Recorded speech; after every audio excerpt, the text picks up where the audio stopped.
Hello student, इस video में हम लोग देखने वाले हैं आपका निदानात्मक कक्षाओं हेतु मॉड्यूल जो आपका दिया है। नई बुक आपका आ चुका है 2025-26। ध्यान दीजिए, विद्यार्थी अभ्यास पुस्तिका ये आपका कक्षा 10वीं का जो विषय आपका विज्ञान है, और इसमें मैं आपको अध्याय 1 का पूरा हल बताने वाला हूँ। आपका इस तरीके से नई बुक आ चुका है। तो चलिए हम लोग शुरू करते हैं अध्याय 1 को।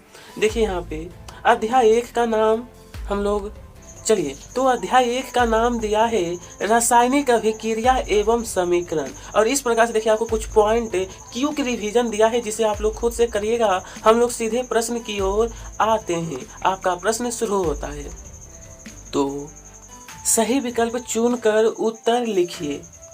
निम्नलिखित में से कौन सा भौतिक परिवर्तन नहीं है? बोला गया भौतिक, तो देखिए भौतिक में आपका होगा एलपीजी का दहन। एलपीजी जो है वो एक प्रकार का रासायनिक परिवर्तन है। जिन अभिक्रिया में ऊष्मा का अवशोषण होता है उन्हें हम लोग कहते हैं ऊष्मा शोषी।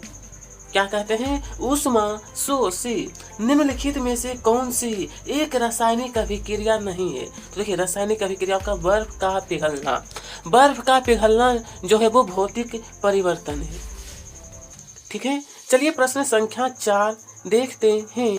प्रश्न नंबर 4, किसी रासायनिक अभिक्रिया में भाग लेने वाले पदार्थ कहलाते हैं? तो भाग जब लिया जाता है उसे हम लोग कहते हैं अभिकारक।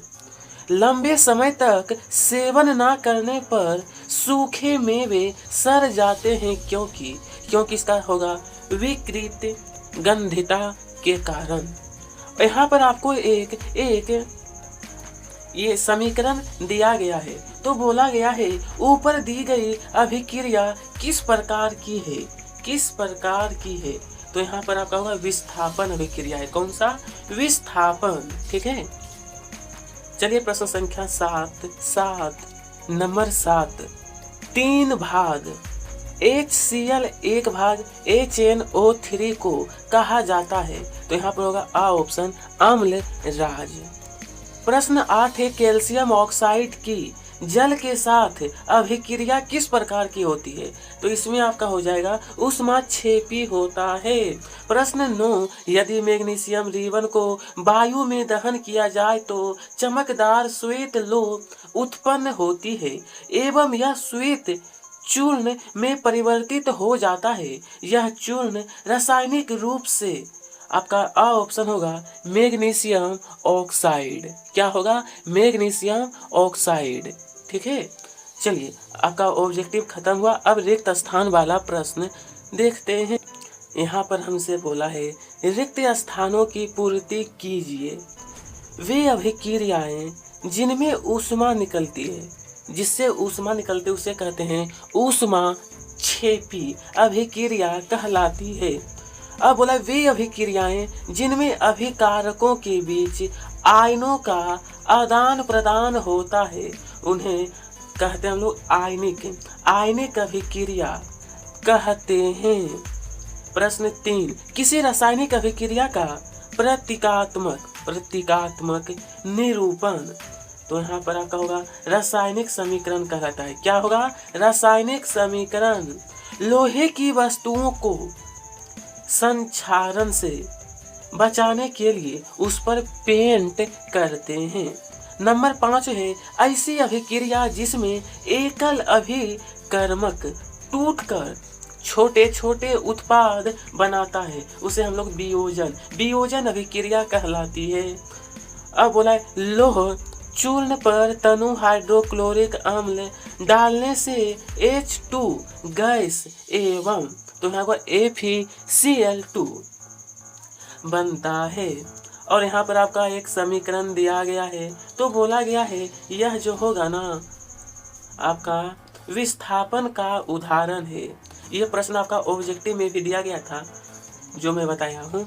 आलू के चिप्स निर्माता चिप्स की थैली में से ऑक्सीजन हटाकर वहाँ पर N2 का मतलब हो गया नाइट्रोजन गैस भरते हैं। इससे क्या होता है ना कि वो आपका खराब नहीं होता है। चलिए प्रश्न 9 देखते हैं। अब प्रश्न 9, दीवारों पर सफेदी करने के 2-3 दिन बाद दीवारों पर चमक आ जाती है, ऐसा CaCO3 के कारण के निर्माण के कारण होता है। अब यहाँ पर देखिए नंबर 10 है अवक्षेपण अभिक्रिया से, तो यहाँ पर भरना है अघुलनशील लवण प्राप्त होते हैं। मैग्नीशियम वायर को जलाने पर MgO यानी कि मैग्नीशियम ऑक्साइड बनता है। सोडियम को पानी पर डालने पर एवं जिंक की क्रिया H2SO4 के साथ करने पर, तो यहाँ पर भरना आपको H2 गैस निकलती है। उसके बाद बोला किसी रासायनिक अभिक्रिया का प्रतीकात्मक निरूपण या संकेतों के रूप में लिखना तो यहाँ होगा आपका समीकरण कहलाता है। अब यहाँ पर किसी पदार्थ X के विलयन का उपयोग सफेदी करने के लिए होता है, तो बोला पदार्थ X का नाम वे सूत्र होगा, तो यहाँ पर लिखना आपको CaO वे CaOH2 का OH का होल स्क्वायर। नंबर 15 एक भूरे रंग का चमकदार तत्व X को वायु की उपस्थिति में गर्म करने पर वह काले रंग का हो जाता है। इस तत्व X एवं उस काले रंग के यौगिक का जो नाम है वो होगा CuO।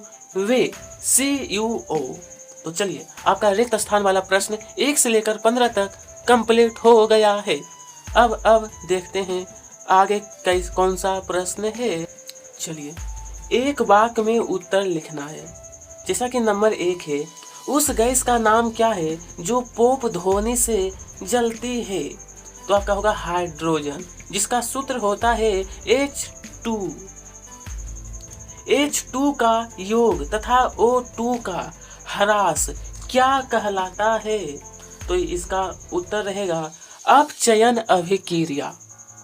तीसरा प्रश्न देर समय तक सिल्वर क्लोराइड को सूर्य के प्रकाश में रखने पर वह काला क्यों पड़ जाता है, काला बोला है ना, तो देखिए इसका कारण है सिल्वर क्लोराइड का अपचयन हो जाता है या ऑक्सीकरण।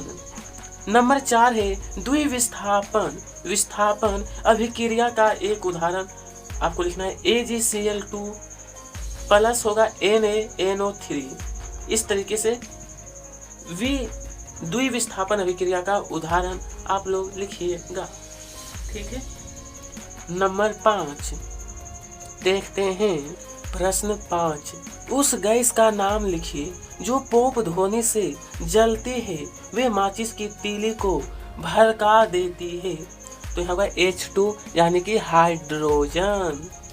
किस कारण से लंबे समय तक सेवन ना करने पर सूखे मेवे सड़ जाते हैं, यह प्रश्न ऑब्जेक्टिव में भी देखे थे, जो कि विकृत गंधिता के कारण। रासायनिक परिवर्तन का एक उदाहरण इसका होगा लोह में जंग लगना, यह एक रासायनिक परिवर्तन है। वह समीकरण जिसमें समीकरण के दोनों ओर प्रत्येक तत्व के परमाणुओं की समान संख्या होती है, वैसी समीकरण जो होता है ना उसे कहा जाता है संतुलित समीकरण, ठीक है।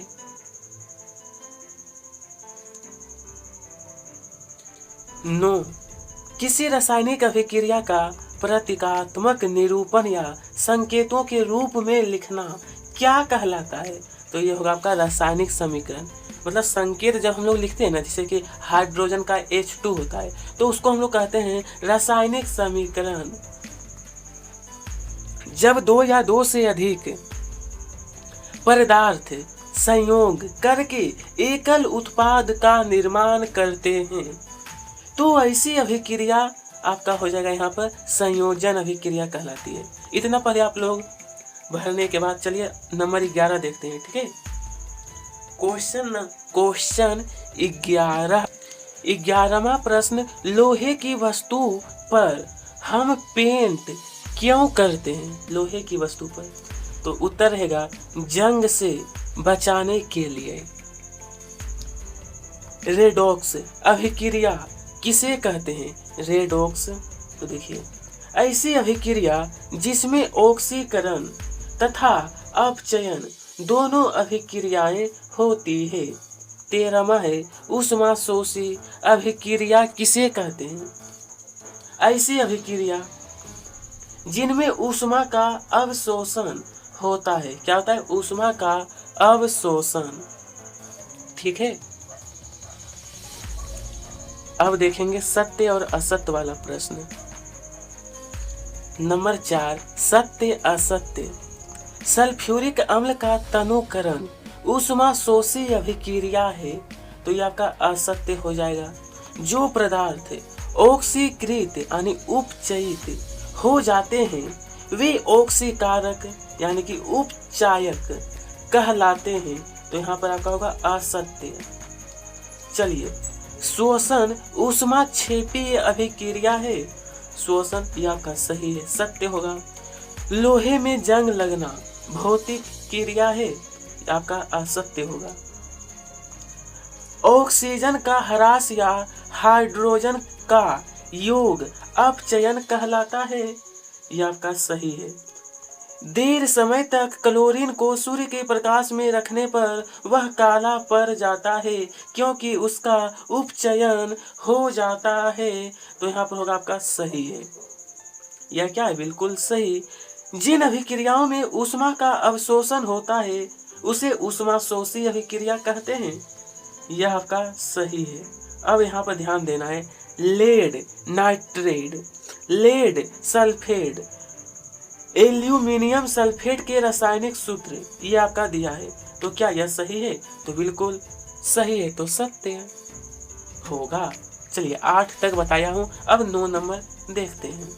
बहुत ही अच्छी और सरल तरीके से बता रहा हूँ ताकि आपको समझने में जरा सा भी परेशानी ना हो। काफ़ी बेहतरीन समझाने का प्रयास मेरा रहेगा। नंबर 9, दीवार पर सफेदी करने के 2-3 दिन बाद दीवारों पर चमक आ जाती है, ऐसा CaCO3 के निर्माण के कारण होता है, बिल्कुल सही है। अब संयोजन अभिक्रिया में 2 या 2 से अधिक पदार्थ मिलकर एक नया पदार्थ बनाते हैं, आपका यह भी सही है। जिन अभिक्रियाओं में उत्पाद के साथ ऊष्मा का भी उत्सर्जन होता है उसे ऊष्मा क्षेपी क्रिया कहते हैं, यह आपका सही होगा। जब कोई एक तत्व दूसरे तत्व को उसके यौगिक से विस्थापित कर देता है तो उसे विस्थापन अभिक्रिया कहते हैं, यह जो है ना आपका यह भी सही है। ऑक्सीजन का योग हाइड्रोजन का ह्रास ऑक्सीकरण या उपचयन कहलाता है, यह भी सही है। नम वायु की उपस्थिति में धातुओं का धीरे धीरे नष्ट होना संक्षारण कहलाता है, यह भी आपका सही होगा। तो चलिए, आपका सत्य और असत्य वाला प्रश्न भी पूरा हो गया है। ठीक है, अब देखते हैं इसके आगे किस प्रकार का प्रश्न अब है। प्रश्न 5, जोड़ी बनाना है, जैसा कि कॉलम अ कॉलम ब। तो सबसे पहले क्या है, ऊष्मा के द्वारा अपघटन जब होता है तो उसे हम लोग कहते हैं ऊष्मीय अपघटन। अब यहाँ पे प्रकाश के द्वारा जब अपघटन होता है तो उसे कहा जाता है प्रकाशीय अपघटन। और देखिए, विद्युत के द्वारा अपघटन होता है तो उसे कहते हैं विद्युतीय अपघटन। अब ऊष्मा का अवशोषण, जब अवशोषण होता है तो ऊष्मा शोषी आपका होगा, ऊष्मा शोषी। और नंबर 5 में जो आपका बच गया है, इसका ऊष्मा का उत्पन्न होना, इसका मिलान करना है आपको इससे, ऊष्मा क्षेपी अभिक्रिया। ठीक है, इस प्रकार से आप लोग मिलान करिए। इतना करने के बाद अब देखेंगे 2 अंक के प्रश्न। नंबर 1 है, वायु में जलाने से पूर्व मैग्नीशियम रिबन को साफ क्यों किया जाता है? क्यों किया जाता है? इसका उत्तर लिखना है, मैग्नीशियम रिबन के ऊपर मैग्नीशियम ऑक्साइड की परत जम जाती है, उसे हटाने के लिए वायु में जलाने से पूर्व मैग्नीशियम रिबन को साफ किया जाता है। क्योंकि यह परत मैग्नीशियम को ऑक्सीजन से क्रिया करने से रोकती है। ठीक है, इस तरीके से प्रश्न 1 का उत्तर हो गया। चलिए दूसरा प्रश्न की ओर। प्रश्न 2, श्वसन को ऊष्माक्षेपी अभिक्रिया क्यों कहते हैं? श्वसन एक मंद दहन यानी ऑक्सीकरण की अभिक्रिया है जिसमें कार्बन डाइऑक्साइड जल वाष्प एवं एटीपी के रूप में ऊष्मा यानी ऊर्जा निकलती है, अतः इसे ऊष्माक्षेपी अभिक्रिया कहते हैं। ठीक है, तीसरा प्रश्न है, अवक्षेपण अभिक्रिया से आप क्या समझते हैं? उदाहरण देकर समझाइए। तो विद्यार्थी प्रश्न 3 में आपका जो कहा गया ना, उदाहरण देकर समझाइए, तो लिखिएगा अवक्षेपण अभिक्रिया। लेकिन जब 2 क्रिया कारकों यानी अभिकारकों की विलयन आपस में अभिक्रिया करके अविलय ठोस उत्पाद बनाते हैं तो उस विलयन में उस ठोस के कण अवक्षेपित हो जाते हैं। इस क्रिया को अवक्षेपण कहते हैं।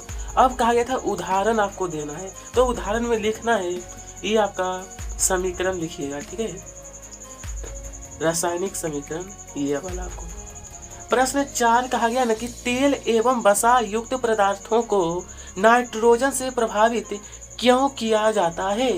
क्यों किया जाता है? तो देखिए, तेल व वसा युक्त खाद्य सामग्री वायु या ऑक्सीजन के संपर्क में अधिक समय तक रहने पर उपचयित होकर अपना स्वाद एवं गंध बदल कर विकृत गंध हो जाते हैं, इसलिए इन्हें नाइट्रोजन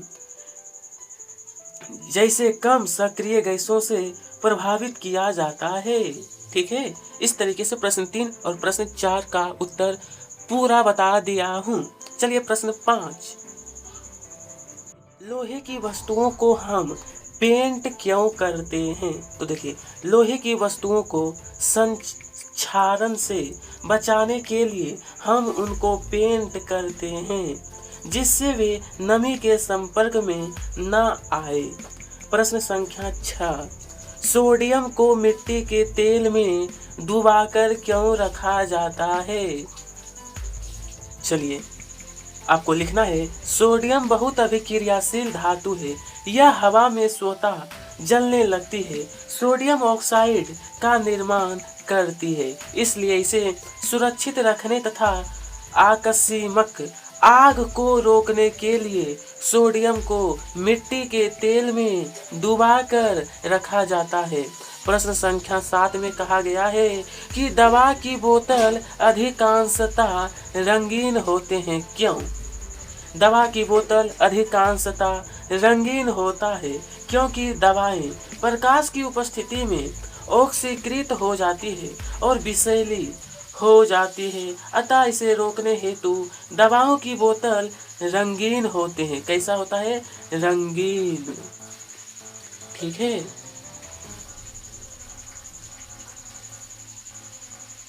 चलिए बोला 3 अंक के प्रश्न।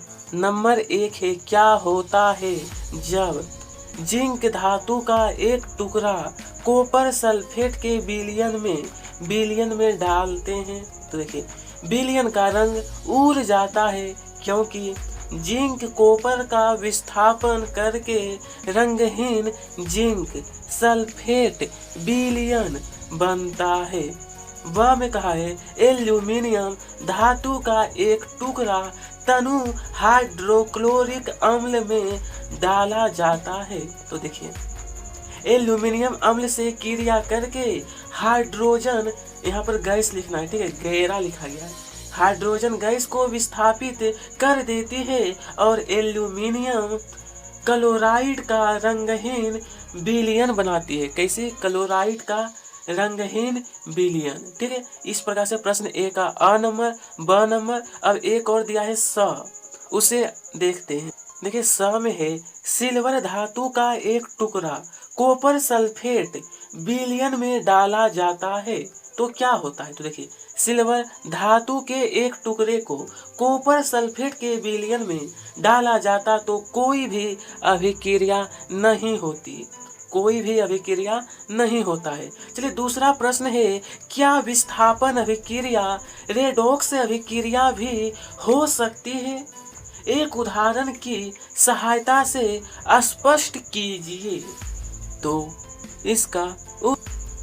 देखिए यहाँ पे जो प्रश्न दिया इसका उत्तर लिखना कि हाँ, विस्थापन अभिक्रिया रेडॉक्स अभिक्रिया भी हो सकती है, जैसे कि कॉपर ऑक्साइड गर्म कर उसमें हाइड्रोजन गैस प्रभावित की जाती है तो इसकी सतह भूरे रंग की हो जाती है। ठीक है, और इसका यहाँ पर आपको रासायनिक समीकरण ये वाला लिख लेना है। ठीक है, तो इस तरीके से कंप्लीट करिए दूसरा प्रश्न।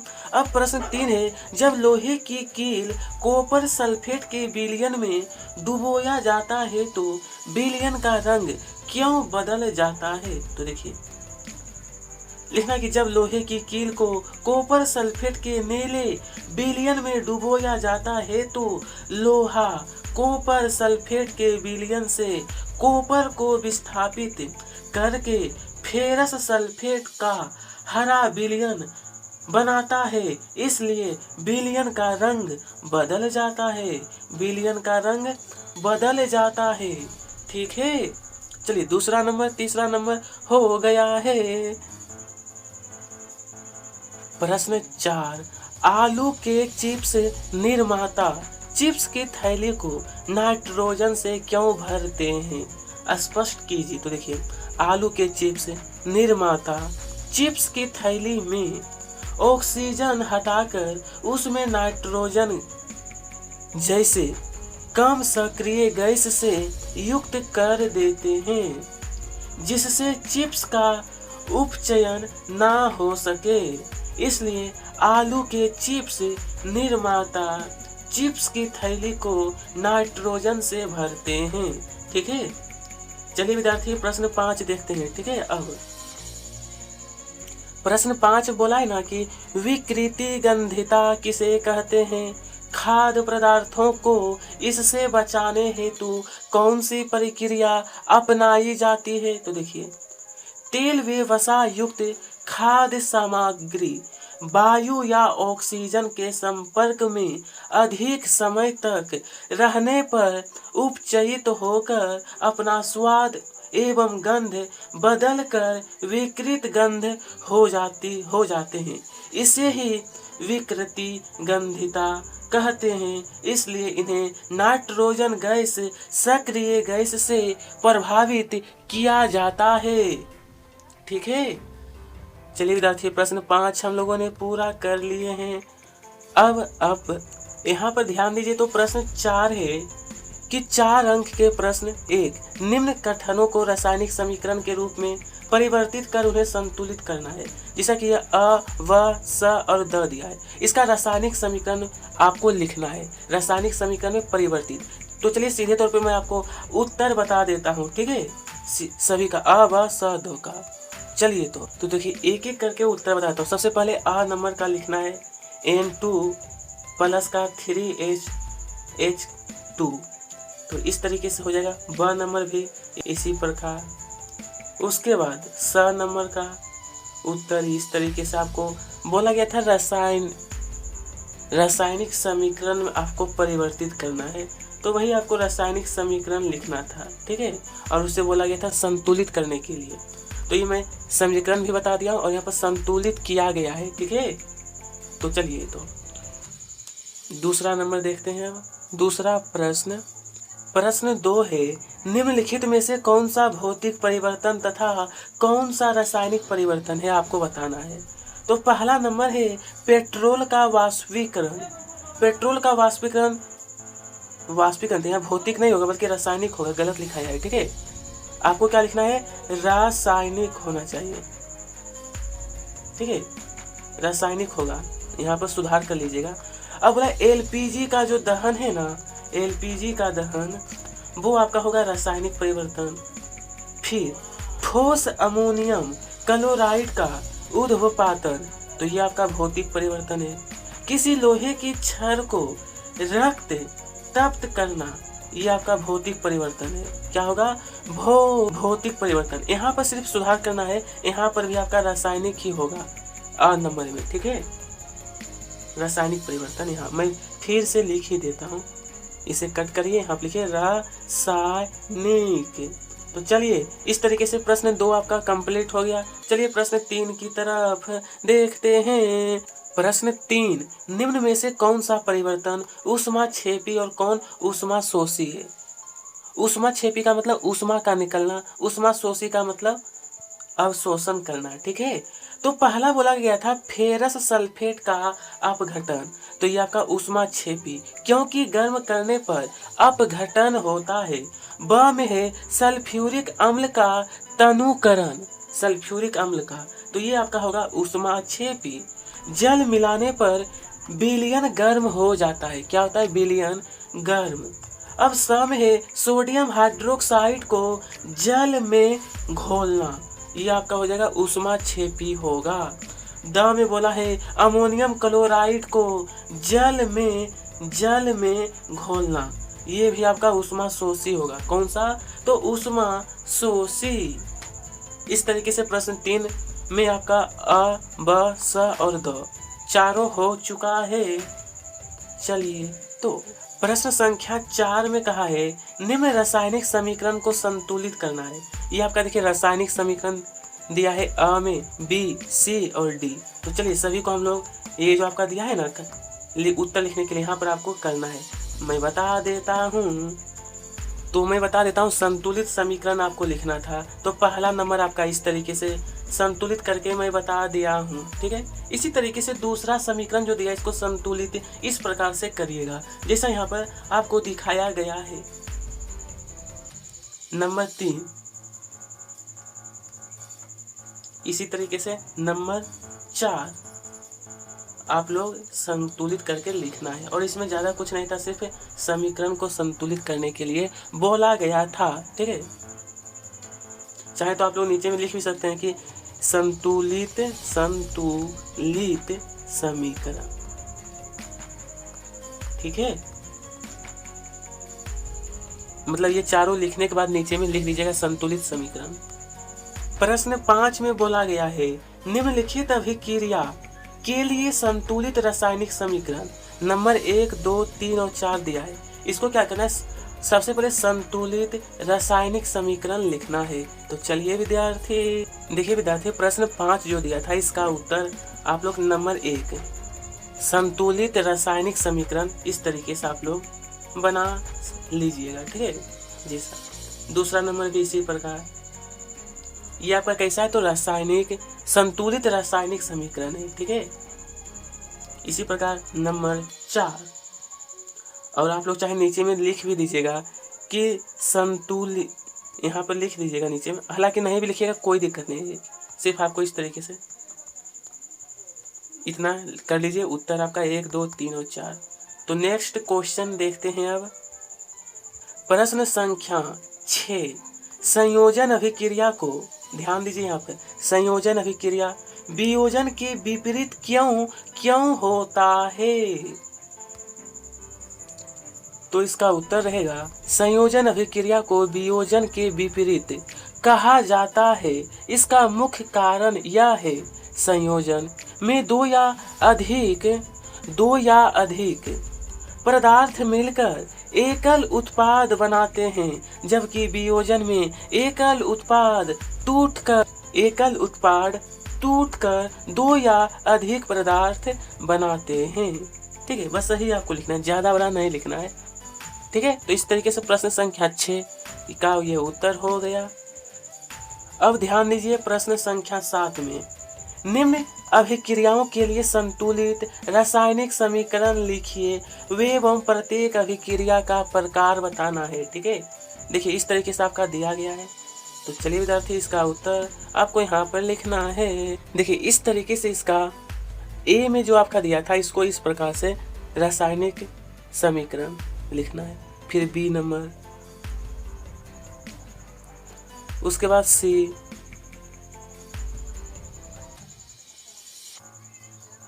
डी, ठीक है, इस प्रकार से आपको कंप्लीट करना है। अब देखते हैं इसके आगे का। देखिए प्रश्न संख्या 8 देखेंगे।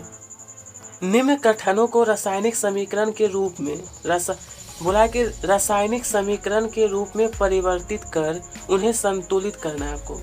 ABCD। आइए तो इसका ये लास्ट प्रश्न का उत्तर है, ठीक है। ए नंबर जो दिया था रासायनिक संतुलित समीकरण है, ये बी नंबर हो जाएगा, ये आपका सी नंबर रहेगा, उसके बाद डी नंबर। तो स्टूडेंट यह जो वीडियो है थोड़ी सी लंबी हो गई है, लेकिन मैंने आपको बताया था ना कि पूरा इस चैप्टर का A to Z क्वेश्चन आपको कंप्लीट कराऊंगा इस वीडियो में, पूरा मैं बता दिया हूँ। कमेंट बॉक्स में बताइएगा अगला कौन सा चैप्टर आपको चाहिए। वीडियो पसंद आई हो तो लाइक करिएगा, साथ में सब्सक्राइब। आप सभी को तहे दिल से धन्यवाद।